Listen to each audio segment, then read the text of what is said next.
பங்குனி உத்திரம் அப்படின்னாவே ரொம்ப ஸ்பெஷல். ஈரோட்ல இருக்க திண்டல் முருகர் கோயிலுக்கு போலான்னு பிளான் பண்ணோம். கூட்டம் ரொம்ப ஜாஸ்தியா இருக்கும் அப்படிங்கிறனால, வீட்டு பக்கத்துல இருக்க கோயிலுக்கு தான் வந்திருந்தோம். ஸ்கூல் படிக்கிற டேஸ்லயே கிருத்திகை தவறாம நானும் என்னோட ஃப்ரெண்டும் விளக்கு போட்டு சாமி கோயிலுக்கு போயிட்டு வருவோம். சின்ன வயசுலேருந்தே முருகர் அப்படின்னா எனக்கு கொள்ள பிரியம். நெறைய பேர் சொல்லி கேள்விப்பட்டிருப்பீங்க. முருகர நம்புனாங்க அப்படின்னா கண்டிப்பா கைவிட மாட்டாருன்னு. என்னோட பர்சனல் எக்ஸ்பீரியன்ஸ உங்க கூட நான் ஷேர் பண்ணிக்கிறேன். பெரிய கந்த சஷ்டி விரதம் இருந்து தான் அடுத்த வருஷமே எனக்கு சஷ்டி கிடைச்சாங்க. நீங்களும் உங்க பிரார்த்தனை நிறைவேறணும் அப்படின்னா கண்டிப்பா முருகர நம்புங்க. அவர் கண்டிப்பா கைவிடவே மாட்டாரு. ஸோ அன்னைக்கு கோயிலுக்கு போய் ரொம்ப மனநிறைவா இருந்தது. காவடி எடுத்தாங்க, தீர்த்த குடம் எடுத்திருந்தாங்க. அதெல்லாம் பார்த்தோம்.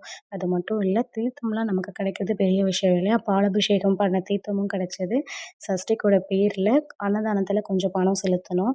அது கூடவே அன்னதானமும் போட்டாங்க. அங்க சாப்பிட்டு பக்கத்திலேயே மாரியம்மன் கோயில் இருந்தது. கருவறை வரைக்கும் உள்ள கூட்டிட்டு போனது ரொம்ப சந்தோஷமா இருந்தது. முருகர கும்பிட்டு அன்னைக்கு மனநிறைவோடு வீட்டுக்கு கிளம்பிட்டோம்.